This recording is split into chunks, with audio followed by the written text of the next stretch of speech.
Well, you know what that alarm sound means by now. There is more emergency good news here to talk about on the Assembly Call. Welcome, Hoosier fans, to another emergency IU basketball podcast, as today your Indiana Hoosiers basketball program got more good offseason news as one of the assistant coach slots was filled by a guy that a lot of IU fans have been clamoring for, and two more of the players inside of the transfer portal have decided to stay in Bloomington.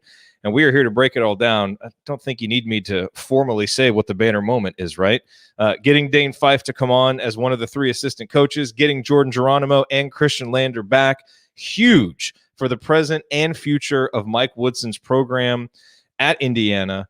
I'm Jerod Morris. I'm here with the coach, Brian Tonsoni. We'll see who else shows up. I was just out shoe shopping with my daughter when the Khristian Lander news broke, and then we're thinking about maybe going to a second spot as the Geronimo news breaks, and it's like, all right, I got to go home. We got to record. We got to talk about this because this is good, big news. So, Coach, let me bring you in here as you're wearing your Baylor hat, getting ready for tonight's game between Baylor and Gonzaga.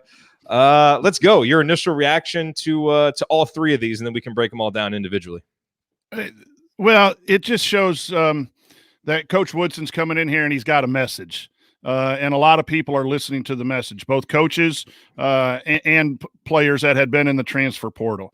And that's exciting because I think when you look back on what has happened in the last few years, it's that lack of messaging, that lack of being connected, that lack of relationship that really, derailed potential. And so it's nothing but exciting when you have players who committed to Indiana, lose their coach, decide to come back after listening to the pitch from the new coach, and you have guys like Dane Fife who just are the epitome of what Indiana basketball is about as far as toughness and defense and biting people and all that good things. It's nice to have him back in the program, and it isn't a time of being excited. We still need to see the on-court results, and I'm always going to be a little more cautious than everybody else. Is that potential is a real bad word for us coaches, right? You have a lot of players that have potential, and then when it comes tip-off time in November, that potential is not reached. The coaches are going to have to work hard, and the players are going to have to work hard because this roster was 12 and 15, and you can't put it all on the coach. I think a lot of it was on the coach. But you got to be careful of that potential. We're not going to be in a Big Ten champion. We're not going to be in the Final Four just because the players are coming back. But it is a step in the right direction. It is something to be positive, quite a bit positive as opposed to what we've had in the last few years. Yeah, it's huge. I mean, look, we are 8-9 days removed from a whole lot of articles coming out wondering if some booster paid $10 million for Indiana to have a worse roster next season. And look what's happened in the time since then. We don't know how Mike Woodson is going to do as a coach. As I've said many times, I think his history as a coach has been kind of undersold, and I think there's a lot of reasons to think that he's going to be successful. But we've never seen him as a college coach, right? What better way then to help him succeed as a college coach than to get a staff with Thad Matta, Kenya Hunter, Dane Fife, and assistant coach to be named later. And I think all of us who are hosting, all of us listening, know who we want that name to be. Mike Lewis from UCLA, and we'll have to wait and see. But even just with the staff that you have now, you've really, you've given Mike Woodson such a great support staff. And then to look at what Mike Woodson is doing, as you said, laying out his vision for these guys, all of whom had good options. Geronimo had good options to go play closer to home. Khristian Lander is a 5-star point guard that would have been wanted almost anywhere, and these guys are choosing to come back here. That is huge. It's really, really big. And so everybody who wondered if we were spending $10 million to, have a worse roster and yada, yada, all this stuff, you're right. We have to wait for the results. But there is literally nothing that could have happened up until now that could make you feel better about this, including, bringing Trace Jackson Davis back and everything else that is happening. By the way, I love Tate Frazier from Titus and Tate, his tweet. I thought Mike Woodson couldn't recruit. I don't know.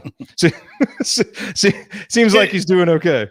Yeah, but I'm always going to counter the crimson-colored glasses because we got to be careful because we had slam dunk hires before. We had good news before. It's just got to play out. You couldn't script it any better, Jerod, though, really, if anyone doubted. And, there was a lot of talk, and I think it was a legitimate, question is if 6 guys, if they all left, Coach Woodson still could be a good coach and heading in the right direction. But the questions out there is if everyone leaves, what's the roster going to look like? And we've seen coaches come in and rosters like Nebraska happen. That was a potential. That was really a possibility to happen, and to dismiss that, I think is not good. But it didn't happen, and that's right. The plus. The plus is that he's selling his vision, and kids are buying it that had other options. Coaches are buying it that either want to stay or come in, and that has to be nothing but good news. But in reading Twitter and a lot of things, and I know a lot of people, they can be as pleased as they want to be.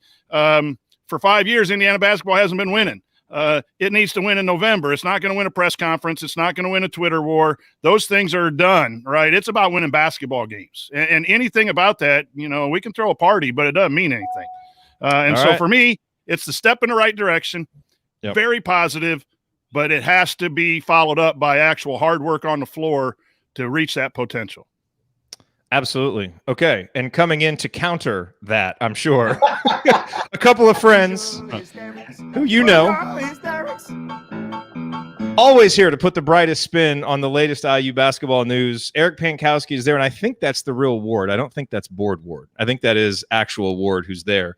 Guys, your reaction to Dane Fife returning to Bloomington and Jordan Geronimo and Khristian Lander doing the same? I was smoking 2 cigars simultaneously about 20 minutes ago. I started one cigar when Dane Fife was announced, and then I was enjoying it and enjoying the Twitter and enjoying the warm glow of Dane returning to his rightful home. And then the Lander news breaks, and I'm like, well, I got to light up a second cigar for him. So I had 2 going at the same time. That's how I feel what's going on. Ward? I'm just happy that now there's somebody on the coaching staff as crazy as us fans.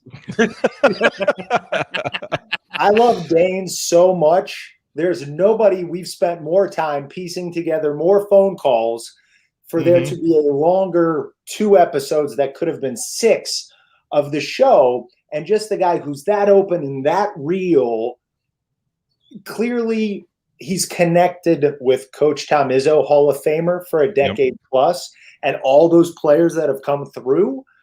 But even, his growing up in Michigan with Michigan ties, Michigan State now, obviously where he's at now, I think you take what he's been so capable and good at another school, and now he's going to bring his IU passion, which we know is deep, very deep.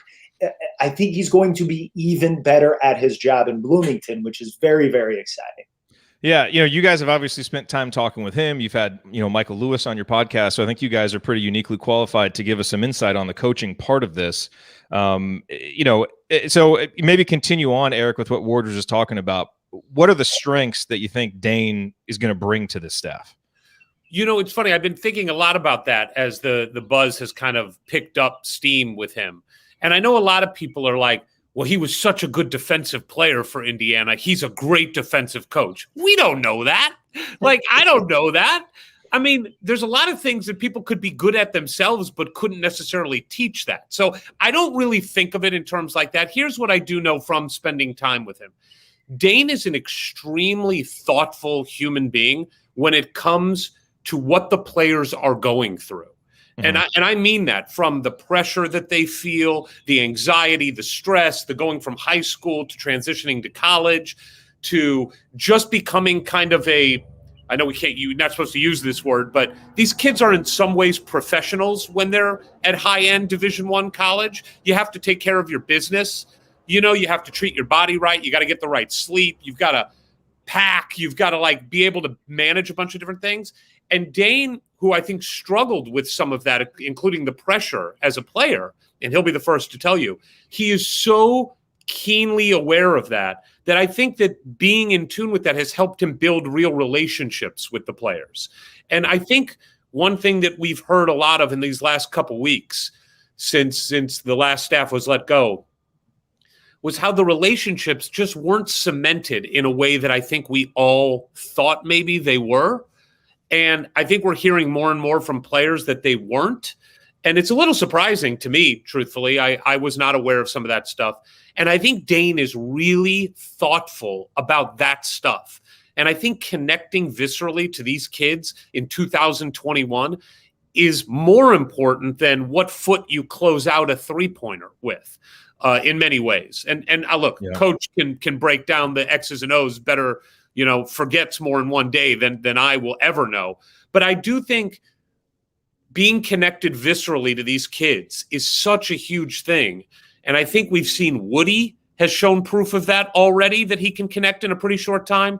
Dane has shown that over a career as a head coach at IPFW and then of course at Michigan State for the better part of a decade. I just think that might be his biggest strength, just being so keenly aware of what these kids are going through and how hard it is and helping them through that. I'm excited to watch his relationships grow. Coach, can you speak to that for a moment? I think it's absolutely correct. It is about the psychology of coaching almost is more important than the X's and O's. And I don't want to take away what we do X and O's wise. But it's obvious, and it is sad and disappointing that the previous staff did not get to that level, because it doesn't take an IU guy to do that. It takes a good coach to do that, because they're young kids in a new situation with a lot of pressure. You should try to connect with your kids in every level of basketball. So it being a strength, that will be fantastic, because that helps the head coach be able to do something else. I also think he's been in the Big Ten and learned from one of the best coaches around in the Big Ten of how to compete in the Big Ten. That'll help Woody too understand when he's going to play Ohio State, what have they done for the last 10 years, because he's got it all. If he's very thoughtful, he knows that X's and O's piece too. But boy, what a double bonus there is if that is really what he is being brought on to do, as well as coaching X's and O's. And that's a home run situation. Ward, do you have any advice for what Dane should do with those god-awful lime green ties that he's always wearing on the sidelines? Because he no longer needs them. Do we auction them? Do we burn them? Like, what do we do with those? Send them to Eric so he can put them out in the yard and create a bonfire and tweet it out the night that Dane gets to Bloomington. Ooh. I want to piggyback real quick on your fifth point in your argument, your devil's advocate argument for Mike Woodson, which I think was a great one, of unfinished business. Mm-hmm. And you want to talk about Dane. Right. He's got unfinished business too. He got us right there. We got right to the mountaintop and just fell short of planting the flag. And I love that as sort of an intangible motivator for not only the coaching staff, but them to also be able to, like Dane can say, as a guy who's from a different generation of Woody, to be able to say, guys, I know what it takes at least to get to the Final Four. And here's how I learn. What's that? At Indiana. He's the only guy that we've had. That's what I'm saying. Like, for somebody on staff who's even younger and got further in the tournament than Woody, to be able to bring in that mentality of, this is not something just your grandparents experienced. I was right there. I came so close to hit like hanging that sixth. Come to Bloomington, or now that you're here, learn from me why that team, what our mentality was, because you're always going to have different players with different skill sets, and it's going to be up to Woody primarily to figure out how to make that mesh on the court. But the mentality to get that far and be that great is something you can't have too much of on your bench. Oh, he also was 6 years as a head coach in a Division I program and starting a program that was somewhat from scratch, trying to build that up at IPFW. So that's an additional bonus there that he's been the one calling the shots too. So that last 16 years has been really that's kind of hard to hire into an assistant's position. Can I counter some of what I heard from Coach as we were waiting to come on? Would you mind, Jerod? Of course. No, this is a place for open expression of opinion and debate. That's what we do here. So I heard Coach saying, none of it matters. We got to play. It's all great. We can throw a party, but we had home run hires before. Okay, but Coach, it's April 5th. We're not going to play a game till November. So just live in this right now. We haven't had anything great to cheer about, so let's just all cheer like hell right now. You're right. We're going to have to win. There'll be plenty of time to rip apart the performance later. But for now, it should be all cupcakes and sandwiches. It should be all rainbows and unicorns. I got the hat on. Ward's got his warm-up on. It's like that. We're fans. We're fanatics. We are dying for something positive. Let's just focus 100% on that and not worry about any of that stuff, because guess what? We can't control any of it. So that is very true, but that's why you're a fan and I'm a fan and a coach. All right. Because the coach, as soon as the season ends, we're planning for the next one. And yeah, I get that. This is nothing but positive news. But, to think that we're Final Four bound because UCLA went in year 2 with Mick Cronin, we got a long way to go. And I'm just going to be that coach. You got a long way to go. Yeah, it's positive. I just want to know why. I'll let why you did it smoke take your cigars. Why did it take Mick Cronin 2 years? Let's do it in year 1, baby. Yeah. Okay, but, Oh but my speaking God. of that, Mick Cronin made a good hire for an assistant coach. well, okay. So speaking of that, I mean, I know obviously you guys have had Michael Lewis on your podcast. What sense do you get about the possibility of him rounding out the staff? And do you think that would be a good fit? Oh, yeah, I think it would be a good fit. Okay, well, I sort of tee up an easy one for you. Yeah. I mean, look, I can't speak to what's going to happen. Michael loves Indiana. He's loved it. The first time Ward and I got to talk to him on the podcast, he talked about loving Indiana. We got to meet him after that. He talks about loving Indiana. I think that if it all worked out, that it would be great for Michael to be back. And the dude is a great coach. I mean, look, anytime you have Brad Stevens, Chris Holtman, even the guy that he coached with at Eastern Illinois, who went on to be the head coach of the Knicks, in the NBA, and then Mick Cronin, who all rave about you, you're doing something right. You're doing something really right. And don't forget, Porter Moser hired him, but let him get out of that deal 2 weeks later because Brad wanted him back in Butler. True. And Tim Miles did the best that Nebraska's done.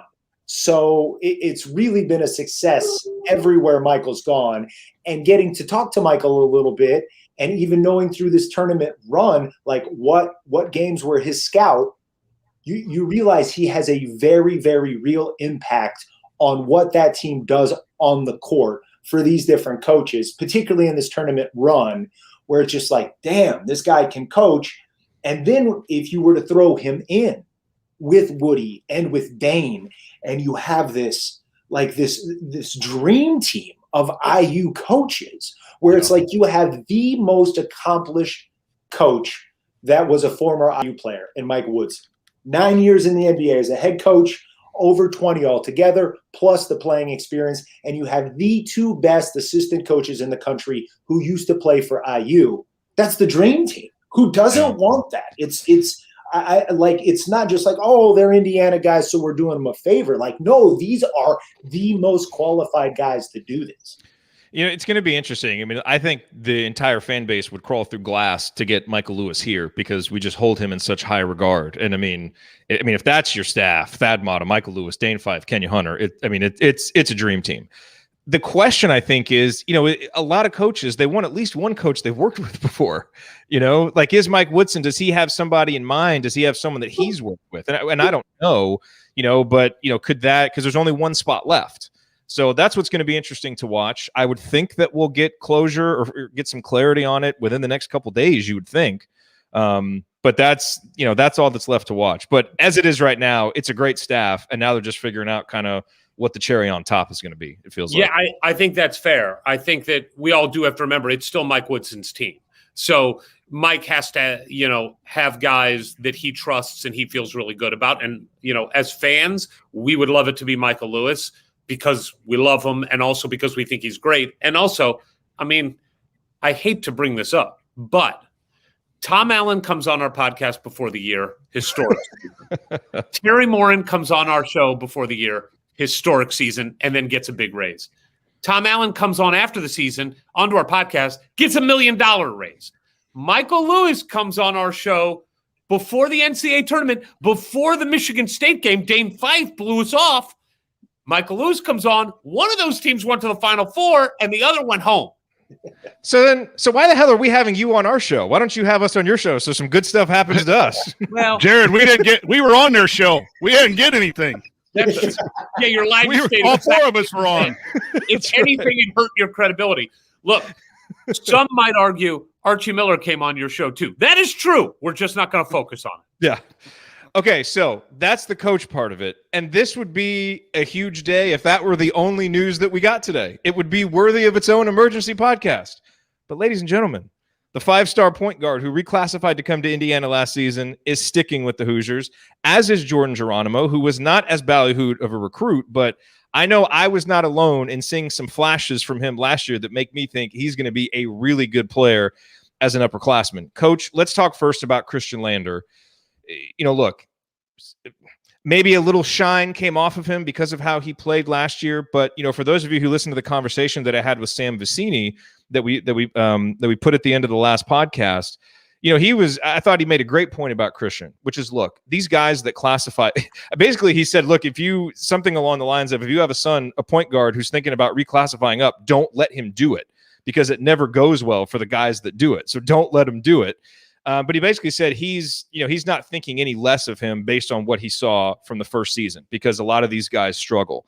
So as you start to project forward with Khristian based on what you saw last year and based on kind of the little bits that we know of how Mike Woodson wants to play, I don't need to ask you how important it is because we know how important it is, but what do you kind of project for Khristian now as he moves into what should have been his freshman season? Well, I think he gives us a legitimate top-level point guard at his best. He has some moxie to him where, he's not afraid to take a shot. Obviously, he needs to have a better shot than what he showed, but there was a lot that probably went into that last year, trying to learn the college game. Obviously, the way the program was going and not getting a lot of run. All of that could add into that, but he's got that pace. I'm hoping that Coach Woodson plays with a remarkable pace. Khristian Lander gives us that opportunity to pitch the ball ahead, to do some of those things, and he just has vision. Some of the passes he made last year, I just saw the potential for stuff we see in the tournament with guys making passes to backdoor cuts and the wraparound passes into the post. If Coach Woodson can really develop that and bring that out in a year, 2 years, whatever Khristian has, we're going to see a special player because he played with the USA Olympic trial stuff, and you saw – pitch aheads. The young man was a 5-star for a reason. And now Coach Woodson and staff are bringing that out. I project that he'll have a pretty good year. How good? Obviously, again, it goes back to that potential word that Eric's going to get mad at me for talking about. But no, I'm excited. That to me, I mean, I like Race and I like Armand and I like those guys and I want all of those guys back. But Khristian Lander at that 5-star point guard was probably the reason what was the number one thing for me to watch. Yeah, and look, he's got skills he's got to develop. His shot needs to improve. He's got a lot of things, but man, he's got some of that stuff that you just can't teach. And if we actually become a program that develops players again, he's got as much raw material to develop as anybody. And speaking of having as much raw material as anybody, Ryan Phillips has joined us. Bespectacled Ryan Phillips has joined us. Yeah, that was weird. Now you got glasses. Look at this. I thought it was McFly. I'm getting my eyes zapped a week from Wednesday, so no contacts for 2 weeks. It's been quite an adventure. I don't know how you do it. I don't know how you do it. This is driving me nuts. So I just thought maybe you were rethinking how poorly you had analyzed Mike Woodson's NBA coaching career, that you put some glasses on to see it a little clearer. No, I lost the beard and Eric got mad at me, so I thought if I added another accessory, he might get excited about it again. But I do like the accessories. Thanks, buddy. Okay. All right. I know it's the first time in a while. It's all right. So your thought? Can you be on for a little while, or do you have to? I got about 15 minutes. Sure. Okay. So give me your. We just talked about Dane Fife. So give me your thoughts on Dane Fife, and then talk about Khristian. Look, I think it's a great hire. I think that obviously I was listening to you guys and I agree with everything that was said. His connections to IU, his connections to the Midwest, his connections to the Big Ten. The guy's recruited at a really high level and has been, right-hand man to a Hall of Fame coach for a decade now. And so I think that it's a great hire for Indiana. I think that it works for both parties. I think Dane was maybe, looking for something else. And I think that Indiana certainly could use a guy of his caliber. And I think that obviously the connections to the program, I mean, there's a huge segment of the fan base who's wanted Dane Fife to be part of Indiana's program for a long time and looked and watched him every time he was on the bench for Michigan State and thought, wow, why can't we have that? I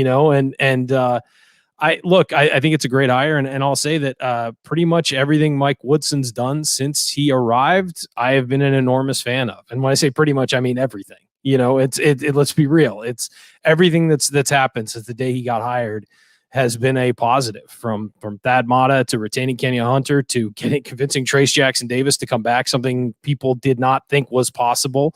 And then, starting to retain some of the players. And look, if you bring back the players that were on this year's roster and, get a transfer or two, and you are as good a coach as people think you are, that's a good team. Like, the talent wasn't the problem.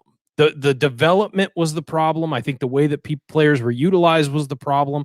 And maybe just the systems that were being run with that personnel were the problem. And I don't think it's a lack of pure talent. I think some guys maybe aren't as good as we thought they were. Some are better than we thought they were. But I think in the end, that all balances out. I think with that roster, you can be a pretty good team next year. You're not going to win a national title, but you can be a pretty good team and then build from there. And so I think that it's a group that's not bad. And I think that maybe got thrown around because they had a bad season and they finished poorly. But I think that there's talent there to build with. And I think if you're Mike Woodson and you can retain the key guys, and it looks like so far he's on path to retaining the key guys. I don't know about Armand Franklin, don't know about Race Thompson, and I don't know what's going to happen in the transfer market. But has anyone checked Twitter since we started the show? Yeah, seriously, with the way it's all dropping today. But I think that, you put a good staff, you put smart people around you, and, Thad Matta and Kenya and Dane Fife, and you build with what you've got. Then you go out and show what you've done. You know what the most important thing to recruits is? Quite frankly, it's the guys who want to go to the NBA, it's development.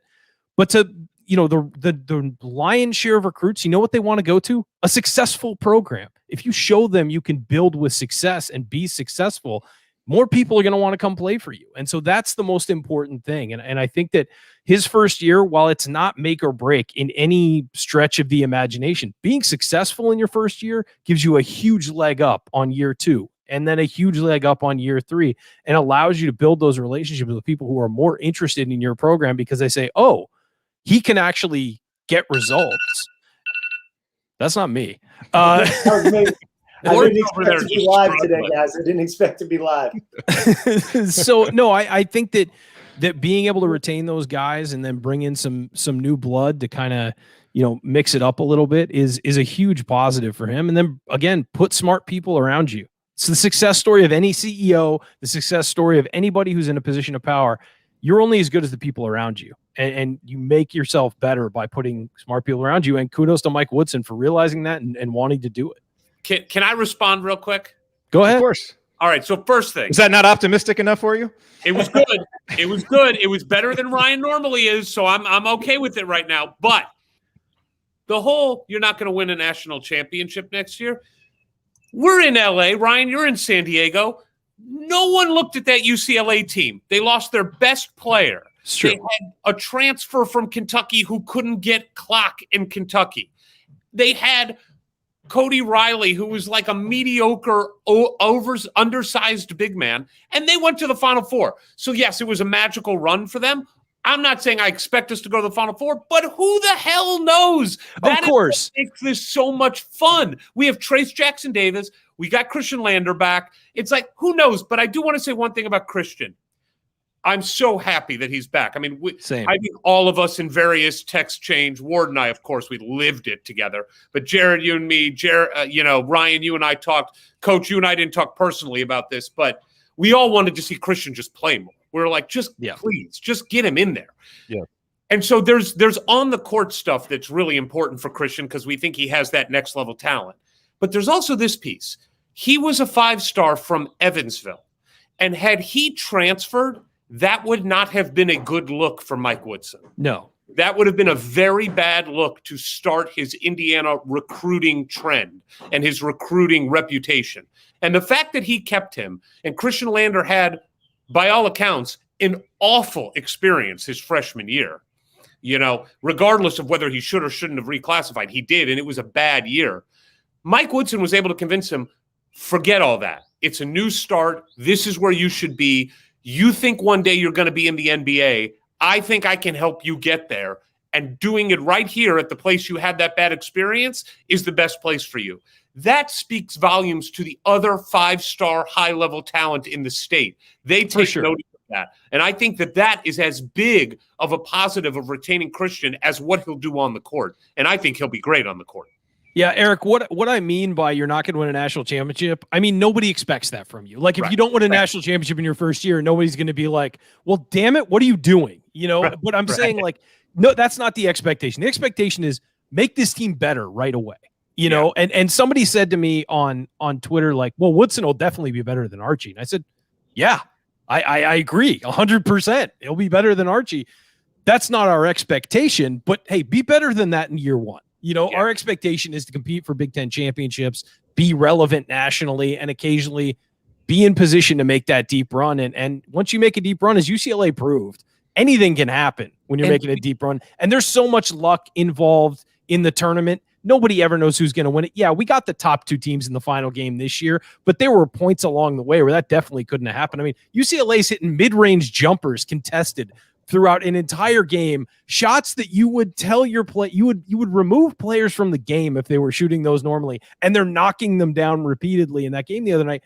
Very easily could have gone either way. And somebody said to me, well, that just shows, Gonzaga may not be as good as we thought. I was like, no, it shows you that anything can happen in the NCAA tournament. That is why it's such a crapshoot. The best team often doesn't win the NCAA tournament. I mean, the best team all year often doesn't win because it's such a crapshoot. That would have been the wrong lesson to take from that game. I took the lesson that Gonzaga is amazing. Yeah, UCLA was fact just that UCLA played so well. It played so well in a big spot. So and much Gonzaga credit to those guys. Still won it is what tells me. And Gonzaga played arguably, if you look at them this year, arguably their worst game of the season, and still won it and scored almost 100 points. I mean, it's But anyway, back to Indiana, obviously. Ward wants to say something. The power of positivity here, and this goes back to what Coach was saying too.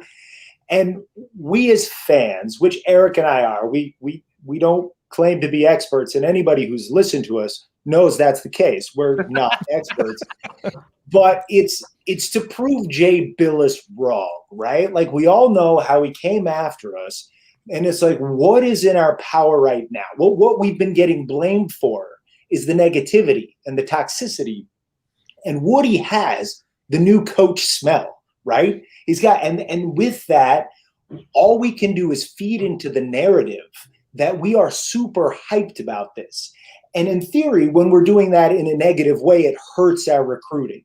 And it even negatively affects the players on the team because they can't keep themselves cocooned from that. So in the same way, the fan base really got on board quite quickly with Woody, because I think they educated themselves very quickly as to what an impressive dude he is. And now he's done all these great things, getting this staff together, getting these players to stay, that if we are all putting out there as best we can through social media, podcasts, texting with friends like, hey, train's leaving the station, choo-choo, let's go, that is doing our part. And I think, to Coach's point, we're going to have to see it out on the court. But the more we're all on board from the jump, I think even now and before the team takes the court, we could be looking at some 2022 guys. They're already talking to 23 guys who can look over, check the hashtags, and be like, oh, people are excited. I want to be a part of something positive. So that's it. We can do this together. I like everything about that. Coach. Let's go. Coach Woodson's on board with that word.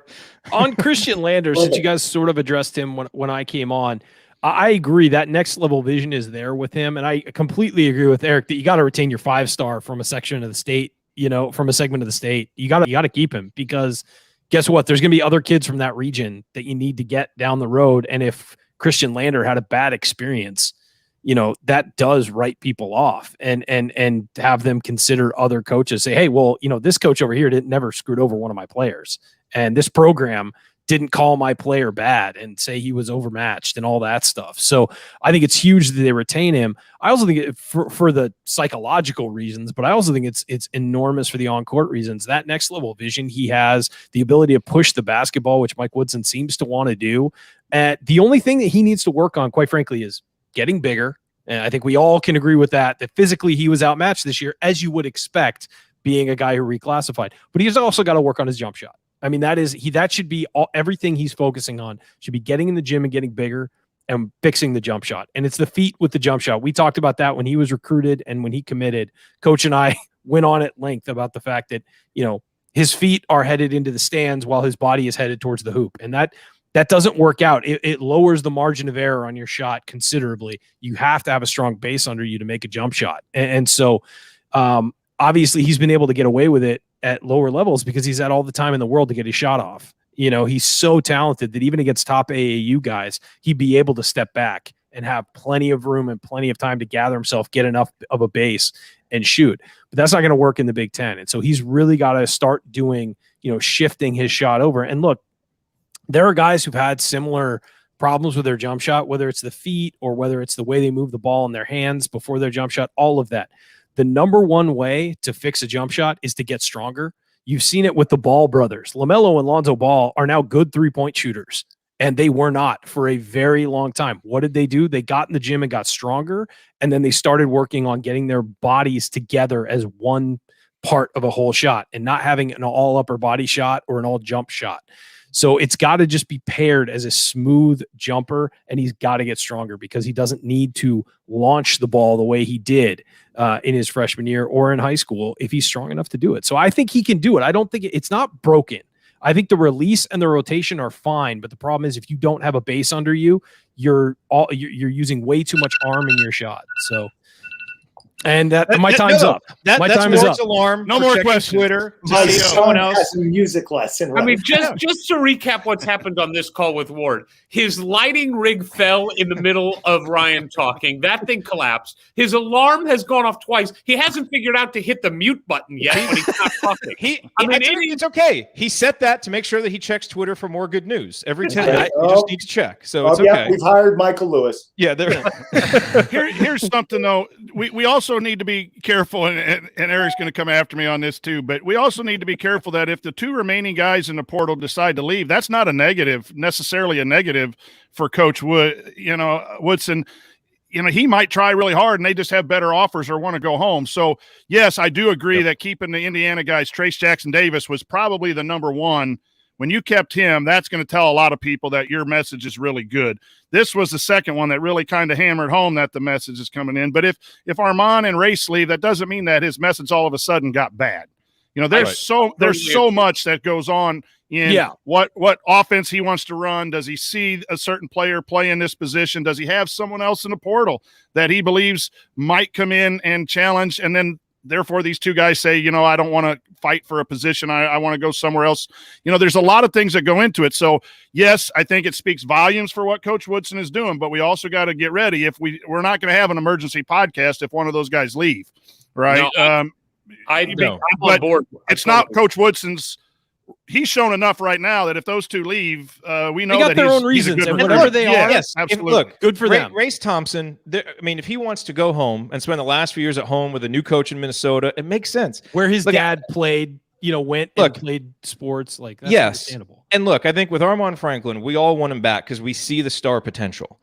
But if you're Armand and Illinois is telling you can step right in and play the IO role, or I know Virginia's talking to him and Michigan's talking to him, he's got some incredible options that even in comparison to all the good stuff happening in Bloomington, there's still some unknowns about how a Mike Woodson team will actually play, and so if the other option is you can go step in for IO into this role at Illinois, it's going to be hard. Now, if he does come back, he will have turned down some great options. So, we wait to see. And, And if he does, there will be other guys, that Indiana can obviously go after in the transfer portal. But look, we want all those guys back. Let's also remember these guys are going to school and they're kids, and they could have 1,000 reasons why they're going to leave. It could be that they don't like seeing their ex-girlfriend on campus every day. I mean, whatever it is, like there's considerations outside of basketball for all of this stuff as well. I'm not saying that applies to either one of the guys remaining in the transfer portal.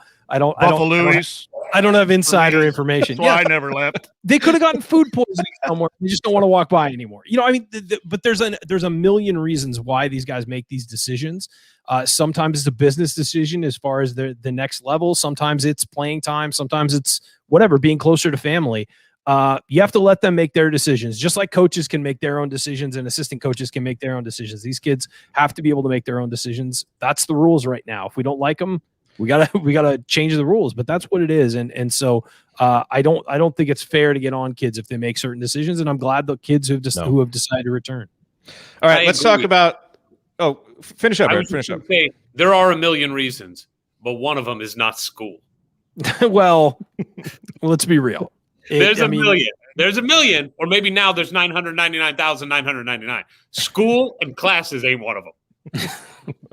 Not for Armand. Armand can do whatever he wants, right? I'm saying already Woody's at a real disadvantage because Armand didn't get the full benefits of college life in Bloomington. It's true.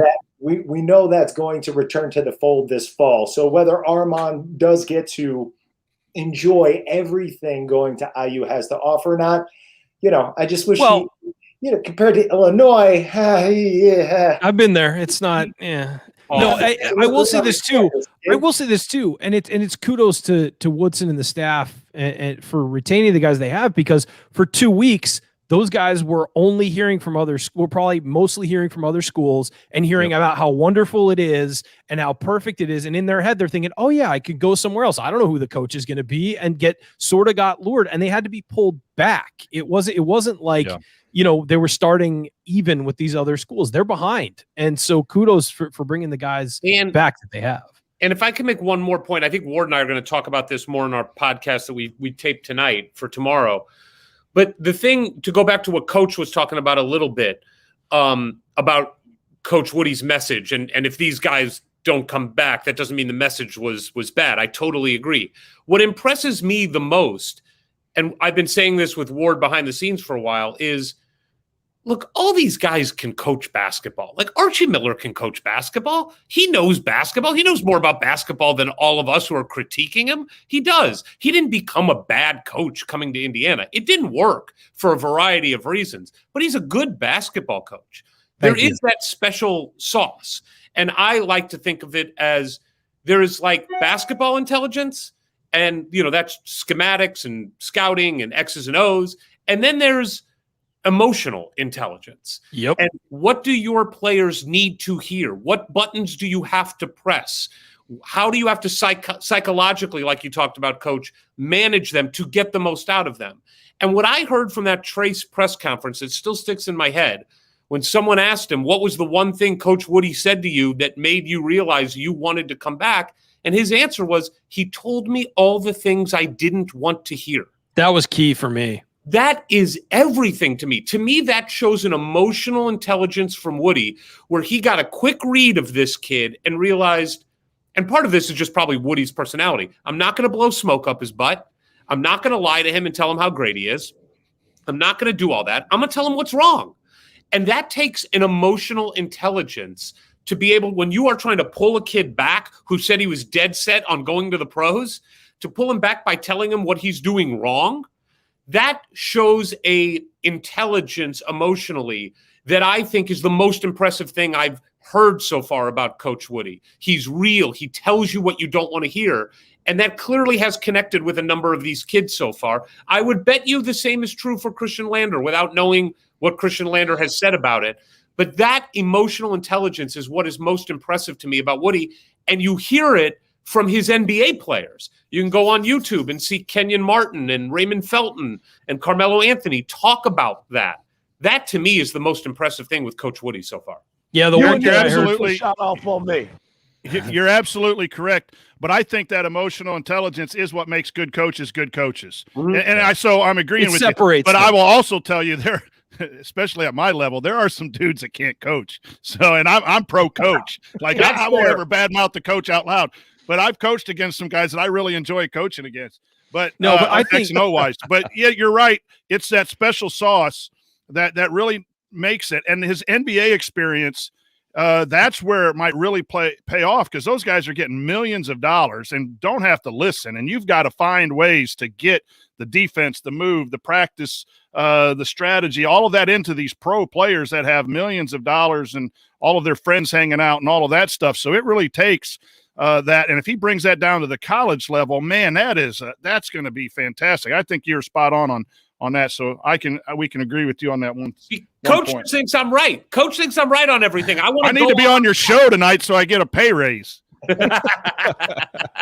I'm going to go out on top. I like that. Coach agrees. Ryan and I are in a good place. Jerod and I are always simpatico. This is good day. Ward's not mad at me. He's still screwing up with the lights and the alarm. I feel like I've really won this segment. So I'm taking off on top. Get out of here. Thanks for being here. Don't say anything. Just no more questions. Don't jinx it. Thanks, guys. Take care. Peace. I feel weird being here without Eric. I mean, I'll hang out. My phone's off now. Yeah. Do you have a cardboard cutout of him that we can make fun of? But we could just shit on him right now. Yeah, I mean, that's cool. I'll take shots at him. One thing I want to say that Eric is right is that about all these guys know how to coach, and the other thing I want to say is people are talking about Woodson's. What's his system going to be? Is it going to be sort of a hybrid of different systems? We don't really know. It's just he didn't get into details because he could probably talk about it for 3 hours at his introductory press conference. What I'll say is, any system works if it's run right.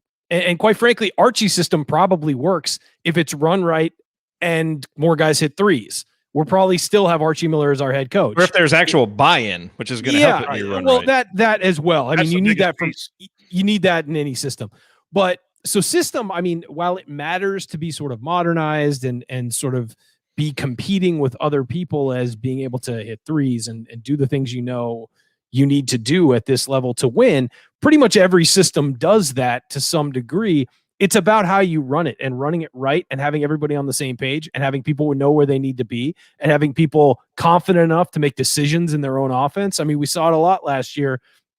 Point guard comes across half court and would immediately look to Archie for what are we running and what do I need to do here? No, a point guard needs to know when he comes across half court and has to have the agency to be able to say, we're running this play right now because I see the defense is set up this way. We can get a mismatch with this guy on this guy, and it's going to work that way. And if we don't get that, there's going to be 2 other options. So let's run this and make that decision as opposed to needing to look over to the coach every time. I hate it in college football when the quarterback gets under center and they get ready to snap the ball and he steps out and everybody looks at the sideline and has to be told what to do. And quite frankly, the great quarterbacks don't have to do that. They recognize the problems, and that's because they're coached well. And so I would say that I think that system needs to be something that everybody's bought into, as you said, Jerod, and just needs to be so everybody's on the same page running the right thing at the same time. That's all you need. It doesn't matter what the system is. All right, we have to talk about Jordan Geronimo and give him some time because he is a very important piece to be coming back. He's an especially important piece to be coming back given the way that Indiana wants to play, because this is a guy who's 6'6", 6'7", athletic. He showed this year that he can go down in the post and guard people. He's got the athletic ability to be able to switch out on the perimeter too. Now he's raw, and we saw that rawness. He was a guy early in the season that didn't look like he knew where to be half the time, which is understandable given that he was a freshman and didn't have a lot of those early games where those guys usually get their feet wet. But you saw in Indiana's wins against Iowa how important he was. And he really had some big moments, kind of late in the season as a spark plug and an energy guy. And Coach, where I'm really interested in Geronimo is his ability as a potential stretch 4 type, which, look, if you look at his 3-point shooting as a freshman, 40%. However, it was only on 10 attempts. And if you look at his free throw shooting, he was 5 of 18, 27.8%, which suggests a guy that does not have shooting all figured out. So we should by no means say that this guy, is ready to be that stretch 4 type player. But one thing that's really interesting to me is you look at the Ken Palm player comps. And one of the player comps on there is Kyle Young from Ohio State. And Kyle Young from Ohio State has been one of the best glue guys in the Big Ten over the last couple of years. He's not a guy whose stats have been real flashy and all that stuff. But every single time you watch Ohio State play, and especially against Indiana, he's a guy making winning plays. That's the kind of guy that I think Jordan Geronimo can be. And he's obviously got a bigger ceiling than Kyle Young because of the athletic ability and some of the other things that we've seen him do. So, I don't know how ready Jordan Geronimo is to be a central piece next year, but I continue to be really high on his athletic ability, his effort, his attitude. And if the skills can catch up to that, I still really like what he can be as an upperclassman. And I think him coming back, eschewing going home to stay in Bloomington because he believes so much in what's going on is a sign, I think, of,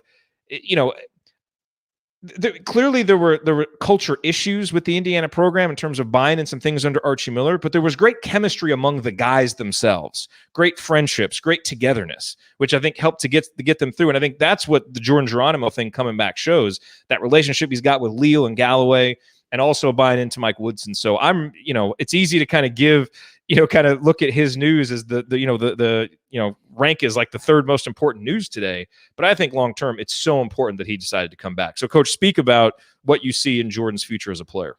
Well, he could be a freshman again, right? Because he gets that year over again if he ever wanted to down the road. Same with Leo and Galloway, and those guys are all those wing size, guys that like to win. And Geronimo's obviously more athletic than anyone else, but he brings an athlete. He brings someone who can play multiple positions, and he looks like a guy who wants to compete. And you want that. And if he's going to stay for at least 3 years, because he's not an early entrant type of player, that Woody can mold to his style of play and build and develop. And if Woody can do Woodson, I should call him formerly Coach Woodson, he gets that done in year 3 or 4, you're talking about a Kyle Young type player. And you have, the other young men too. It's that get old, stay old mentality that we were hoping with the last regime. You need those guys. And that's a big get too. It's obviously Trace Jackson Davis and Lander, obviously the biggest, but you have to have that foundation underneath too, in case of an injury, practicing, and then use their specific skills in certain games that they're needed while they're developing their game. And you never know, a sophomore could get more minutes, and then junior and senior just be ready to go. And Coach Woodson's been through that at multiple levels. And I think that shows that he's communicating, you stick with me, here's where I can see you in year 2, year 3, year 4. And if Woodson's doing that, man, he's really doing a good job. And I think it shows in those kids staying. And yeah, go ahead, Ward. Super, super optimist. I mean, when you look at the athleticism, and when you frankly look at what Jordan looked like when he put up the few 3-pointers he did, OG Anunoby didn't show much as a freshman. We all knew he was a freak, right? Well, toward the end of the season, he did. He came along at the end. Started to flash, and that is the most optimistic outlook. But when you are, I think that idea of get old is something we kept hoping to see, and we thought maybe it would be this year, but then we turned around and we're like the second youngest team in the Big Ten. But I think we all looked at this year's freshman class with Lander in there unexpectedly and being like, well, those guys could be the foundation. And you have to assume bringing Trace back, getting Lander to stay, Woody's going to be able to talk to the 5 stars in the state and get him to stay. The NBA experience, I think, is going to give him an advantage to bring in those 5 stars out of state.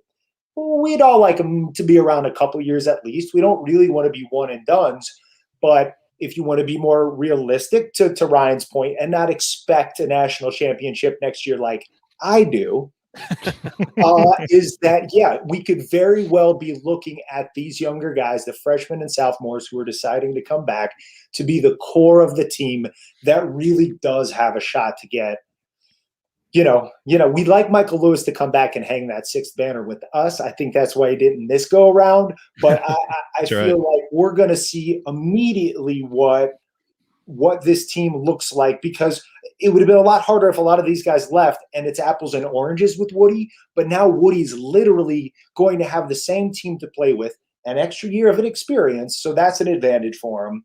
And I will call him Woody just because Eric and I are so formal. That's if he tells us to say something else, we will. But I think it's going to be a really fun experiment to see the same chess pieces out there used in a totally different way next year. Yeah, I'll say this about Geronimo. I think if you look at his 3-point shot and his free throw form, the form is fine. He's just overshooting it, and he's shooting long. If he knows, almost all of his free throws hit the back of the iron or were long in some way. And I think that he's just overshooting it and putting too much arm into it. It may be that he gained a lot of muscle and is over muscling his shot. And I think that that's, a freshman thing. He's got to work that out. But it happened to Yogi as a freshman. But he doesn't have to rebuild his entire shot. He's not like Lander, where he's got to build it from the feet up. He's got a pretty solid foundation of his shot. And I think the same about Anthony Leal. I think Anthony Leal's shot, he has to tinker with a little to get it off a little quicker. But other than that, the foundation is there. And so there are other guys at IU I think are the same way. It's a matter of making those minor tweaks that weren't getting made over the last few years. As for what I think he can be, I think that if he starts making threes, he can be that classic 3-and-D guy at 6'6" who can guard 2 to 5, because of his athleticism. I mean, you won't want him guarding a center in the Big Ten, except for under an emergency, but he's a guy you can call in to do it and just be active enough to annoy the crap out of that guy. And if a guy makes a hook shot over him, you're fine. But it's the kind of thing where he can harass, and especially the 6'8", 6'9" type centers that you'll find. Sure. In the Big Well, Ten, those guys he could definitely guard. Yeah. But I mean, if you put him up against Garza, there's going to be some struggle. A guy like Garza, there's going to be some struggles, but it doesn't mean that he can't be active and not annoy the guy and be a pest. But he's certainly so athletic. It's really a really nice lump of clay that Mike Woodson and his staff get to mold into whatever they want. Do you want him to be a 3-point shooter? Do you want him to work on his ball handling and be more of a perimeter oriented guy? Do you want him to simply work on getting stronger and be more of he's inside and then can step out? I mean, there's a lot of range you can go to here. And that's why I was really sad to see that he was entering the transfer portal and everybody was talking about how his family wanted him closer to home. And obviously that's changed after talking to Mike Woodson and being around the staff and being around his players. And you made a great point. Somebody made a great point. Was it Jerod? Did you say about the team being close? Who said that? Yeah. This team was exceptionally close. Everything you heard was how tight they were. I think the problem was there was a disconnect between the leadership of the team, the coaching staff, and the players, whatever that was. But this team was very, very close. And I think that's having a big impact. I think Trace coming back is having a big impact on everybody else because he was sort of a de facto leader without being a captain. I mean, I think that this is going to be really interesting to see how this plays out. And Ward's right. He has a chance to, instead of it being, almost like Tom Crean's first year where you have a few guys back and you have to build your team with transfers and maybe guys you weren't going to give scholarships to until late, or guys who had scholarships and had commitments and broke them because their coaches got fired or whatever. And you're doing last minute deals to get players. He's going to have a foundation to build from of guys we thought would have been the foundation for the last coaching staff. And so I think that that's really an interesting place to start and something maybe we didn't think was going to happen 2 weeks ago. So go ahead. Well, and hopefully, there were 2 scholarships open this year and Al left. So keeping these guys is not at the exclusion of bringing fresh guys. Xavier, for example. I am curious what you gentlemen think about Trace went out of his way, and he didn't have to say he thought Rob was going to do a lot better in a new system. And I was a Rob apologist for a long time, and I finally kind of threw up my hands this year. But even still, at the beginning of the games, you could see him be aggressive and make a couple things happen, be confident in his shot. Do any of you buy that even Rob could see what? Yeah, Coach, you got something? Well, Coach coached against him in high school. So let's get Coach's thoughts on it. Yeah. Ryan, do you need to bounce? Yeah, I need to bounce. I'll give one thing about Rob and then get out. What I was going to say about Rob is the talent isn't the problem with Rob. It's what's between his ears. And if a new coach can sort of settle the voices talking to him during a game, the inner monologue saying, don't shoot this, don't shoot this. No, shoot that one. No, don't shoot that. Do that. No. Oh, guard this guy, but help on this guy. And then maybe, and just play basketball. I think Rob will be fine. And there were times you saw him able to mute that voice and just go out and play basketball and not overthink it. You could see him sometimes catching a ball on a wing and just thinking, should I shoot this? All right, yeah, but maybe not. And then it's released. And you're like, you can't doubt yourself. You just can't, especially when you're that good. Last thing I'll say is I'll just wrap this up to say that I've loved every move that I've seen Coach Woodson make so far. kudos to him. Kudos to the athletic department for backing him and pushing for these things. Kudos to a guy like Thad Matta, who I'm sure is helping out. And kudos to the players for giving a new vision a chance. And welcome back, Dane Fife, and welcome back to everybody else. And Ward, it's really good to see you in non-flat form, I will say. And we love having you guys on. So thanks for stopping by today. I got to go, guys. Let's go. See you, Ryan. Yeah, I think it has to be better because Rob just didn't play well last year. So I think that the sky's the limit with him. I think he's got a lot of talent, and you got to think that hopefully Coach Woodson just brings it out of Rob. But I've been a pro Rob Finney guy from the time I coached against him senior year, and he just lit us up to the time that as a freshman, I thought he was one of our better players in the program. So, that I think that it has to be better. The question is, there's going to be a competition between him and Lander for who, do they split it 20-20? What if they bring in another guard that can handle the ball and have some competition? So I don't think that Coach Wood necessarily is afraid of that as well. But I think Rob is a key because he can guard.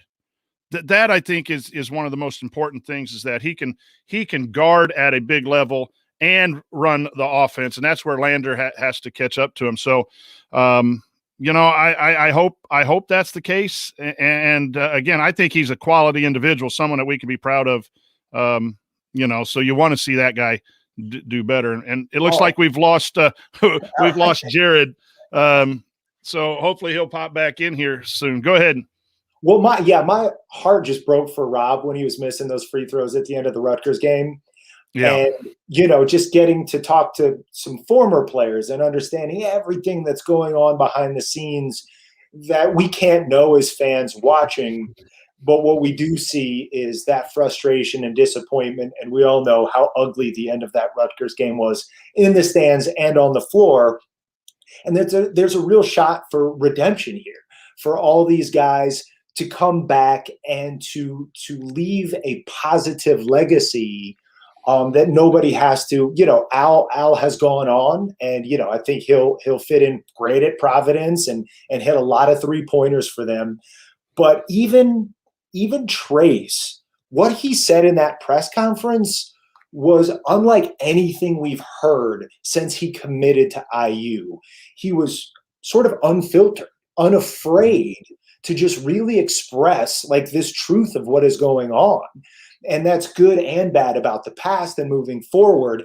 And if even the way Coach Woodson sort of talking to him was relayed, and then the way now Trace talks to us is kind of unlocking these guys in a way. And when we heard Trace talking about so many set plays and being so tightly controlled on what they were supposed to do, I hope it's all symptoms of Coach Woodson's mentality of like, let these guys be themselves, whether they're out there talking to the press, whether they're talking with me, whether we're in practice or we're playing in the game. Just go, guys. Like we'll coach you up in practice. We'll tell you what to do, but then just let it all go and play ball.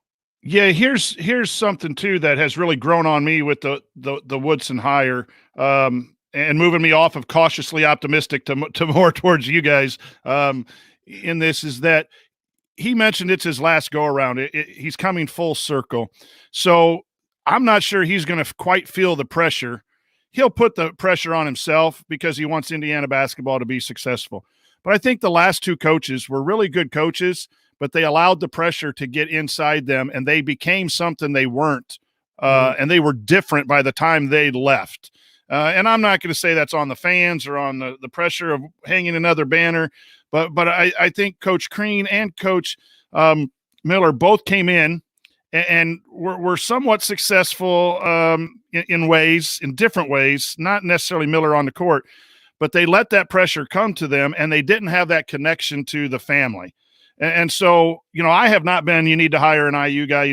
I think you need to hire a good coach. And I'm getting to the point now where I think we hired a good coach who is an IU guy, and that extra benefit of being an IU guy is bringing everyone together, bringing Dane Fife back, making a lot of people happy. It still needs to get done, obviously, as I said, and I believe on the court. because of a variety of things. But I really think this being his last go around for however long he wants to coach, that might alleviate some pressure, and he doesn't have to prove to anyone anything. And he comes across that way, Ward, just a confident person in his abilities.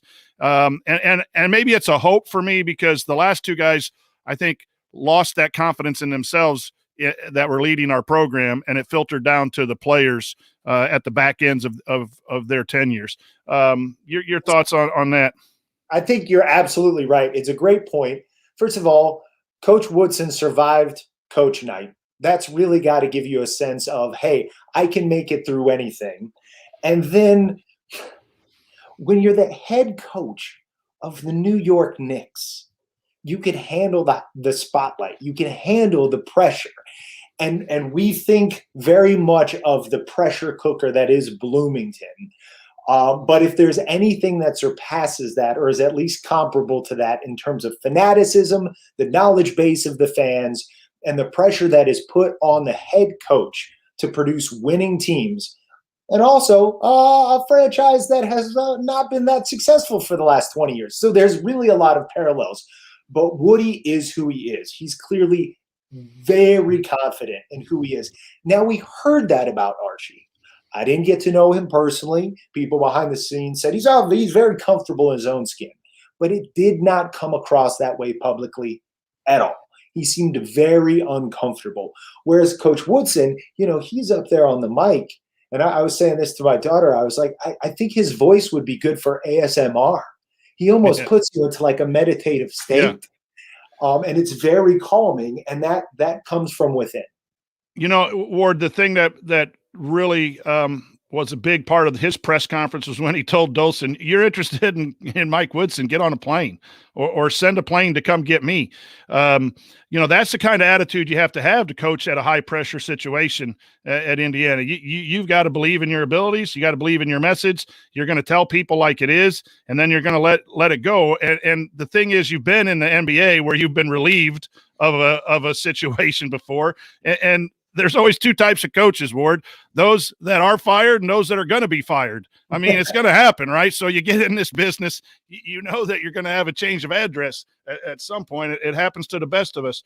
But, boy, his confidence, I think, is one of the things that I think has resonated. Why a Geronimo comes back, why a Lander comes back, why TJD doesn't even try to go get, into the draft and come back. And I think those are real positives to where you bring in a guy that had success at a mid-major might not have.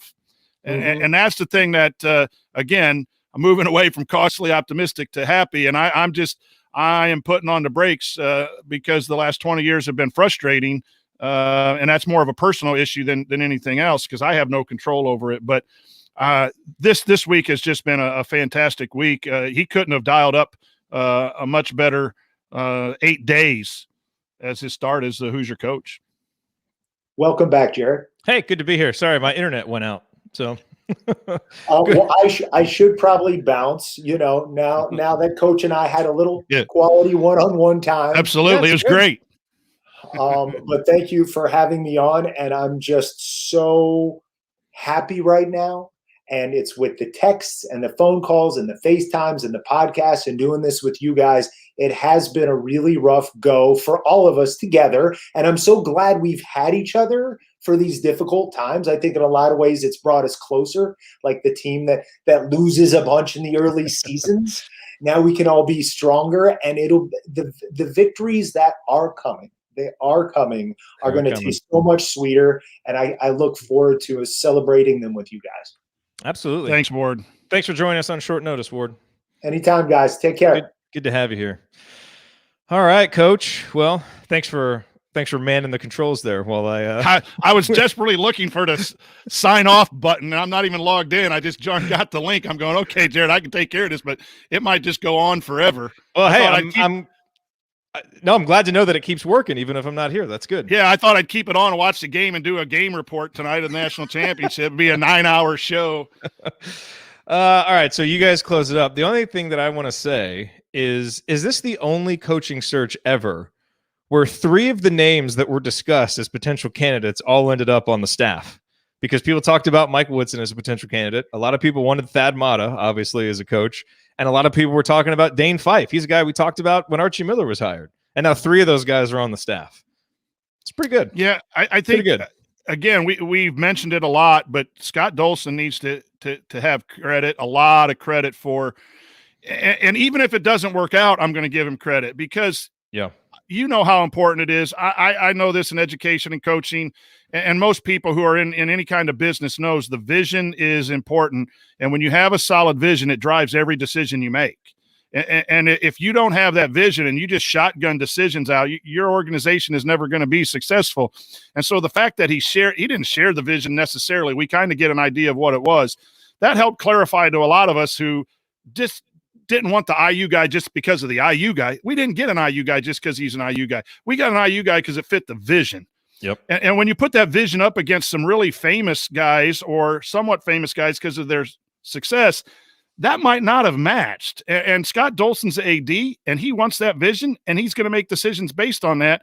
And he's got coaches in many sports that are fitting that vision. That makes me proud as an alum of Indiana of doing it that way. You mentioned all of the mental health stuff, the Bill of Rights stuff, the NIL stuff. Indiana has really done well for their athletes. And I think ultimately, if everything goes the way we think, this is going to be a really good decision by Scott Dolson, regardless of whether I'm pumping the brakes a little bit about potential, or not.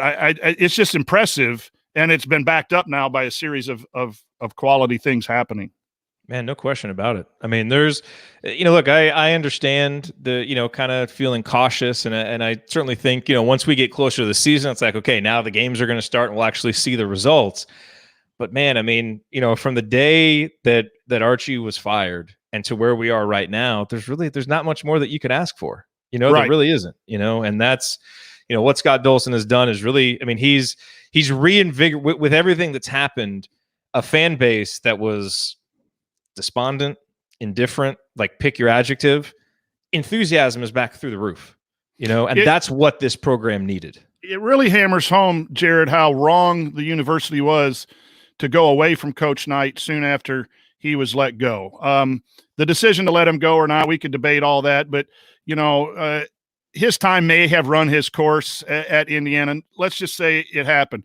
But then the decision to stay away for so long, and not just an IU guy, but get someone in that would do the things that an IU guy would do. The coaching staff stayed away from bringing everyone back together. And like I said, you could bring a guy in from Nevada who would do the right job and take advantage of the great history we had. And none of the coaches really did.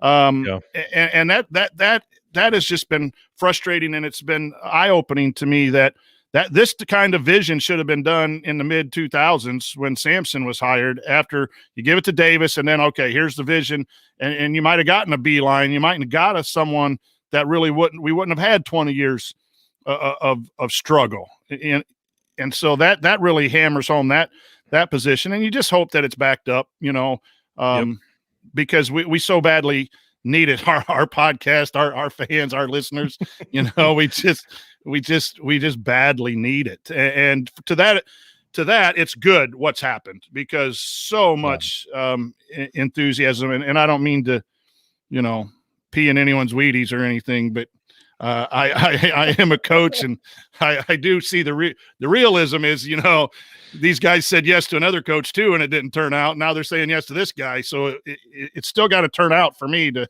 end up being super good. But no, I heard the news. I was just happy, just happy, regardless. Agree. All right. Well, hey, thanks to Eric and Ward from Hoosier Hysterics. Coach, thanks to you and Ryan for jumping on short notice. Thanks to my wife and daughter for indulging me, running home and saying, hey, I got to go record something, and being totally cool with it. And hey, most of all, thanks to Dane Fife for coming home. Thanks to Khristian Lander and Jordan Geronimo for sticking with us. Now we await Armand Franklin and Race Thompson. We love to have those guys back. Absolutely want to have those guys back. But I think the points made earlier were good ones. Their decision is not a referendum on what Mike Woodson is building. And their decision deserves no scorn or criticism if they choose to go elsewhere, because both those guys have amazing options. And now they're trying to figure out what's the best for them. And so I wish both of them luck as they try to decide that. But boy, it sure feels like something special is happening in Bloomington, and I hope they're a part of it, because it could be really, really special if you keep both of those guys there, because they are both proven really good college basketball players, and we'd love to have them. All right. Nope, it's the wrong song. Okay. That is going to do it for us on this week's episode of the Assembly Call, or today's emergency episode of the Assembly Call. We will be back Thursday night with a brand new edition of Assembly Call Radio, talking about whatever other great news has happened, maybe the next assistant coach or the decisions from Armand Franklin or other guys from the transfer portal, which we didn't even talk about today. So much going on, but we thank you guys for being here. We thank you for continuing to support the show, and we will talk to you on Thursday night. Until then. Take it from me, native Hoosier Mark Titus. Keep your elbows in and your eyes on the rim. And go Hoosiers. Thank you. Thanks for coming out. We're here for you, Woody. All right. Hey, I'm having a hard time because of Coach Wood, of finishing the coach's name, Woodson. Because I've been around Coach Wood for 15 years here in Lafayette. I catch myself stopping and saying Coach Wood, because that's just been in my vocabulary for 15 years. And he's an excellent coach and gentleman. I got to reach out to him. He's got to know Mike Woodson, because they're around the same. I mean, Coach Wood, I think, is a little bit younger than Coach Woodson, but he's from Indianapolis. So he's got to have some insight on him. I need to shoot him an email, see what he thinks. So that and there's one other thing that was one thing I was going to tell you, and I forget what the other one was. No, I'm not sure. Text me. Yeah. My wings came in an hour ago, so that's just how much the show means, that I left steaming hot wings upstairs. Now they're going to be microwaved or air fried at temperature. We appreciate that, Coach. We appreciate That's it. a sacrifice. That is a sacrifice. That's a big sacrifice. I sacrifice. ate them on air. I was like when Ward and Eric go and Ryan go on his 20-minute talks. I got chomped on a couple wings here, got my dinner done. Oh, that's awesome. All right, Coach, thanks for being here. Yeah. We'll see you guys. We'll as soon as the next big piece of news breaks, we'll get a live show together as quick as we can. All right. See you, Baylor. Yes.